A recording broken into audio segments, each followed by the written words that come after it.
The war in Afghanistan may officially be over, but recent headlines suggest the impact of America's longest war will last. Scott DeLucio is an Army veteran and author of the new book, Surviving Son, and he's here to share his story and a message of hope.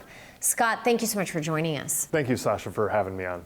Scott, your brother died serving his country. How has that tragedy impacted you?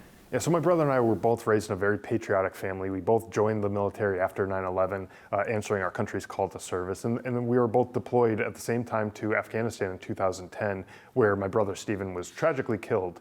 But I used that as fuel to go out and help other veterans, and it led me to writing my book, Surviving Son, and starting my podcast, the Drive On podcast, really to help veterans.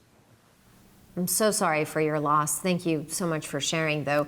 What's being done to help service members that are dealing with PTSD after serving in Afghanistan? There's so much being done. And so I started my podcast, the Drive On podcast, because I knew several veterans personally who took their own lives due to the PTSD and stresses of combat and the things that went along with that after coming back home. And the numbers of veterans who are struggling with mental health are absolutely staggering. And so we talk about all these different organizations, nonprofits, and other things that are out there that are out there really trying to find a solution and help out the veterans who are struggling.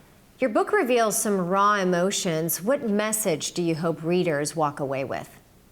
Look, I would love for the veterans and the military service members to learn from my mistakes. And I really do encourage them to go out and get the book, Surviving Son, and learn from my mistakes and learn that there are healthy ways to deal with PTSD and the stresses of combat. But I also hope that the civilians out there, the people who maybe never served, learn about the sacrifices that we make and how it affects our families, and especially families like mine, the Gold Star families, how it affected us and the loss of our loved ones and in the communities that we lived in. Now, returning home from the battlefield opens up many challenges. What has been your experience?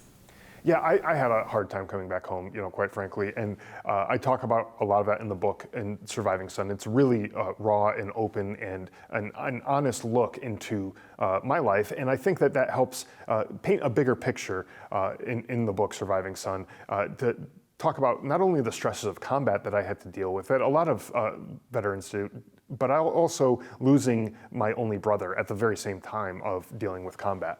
Scott, thank you so much for sharing your story. We certainly appreciate it.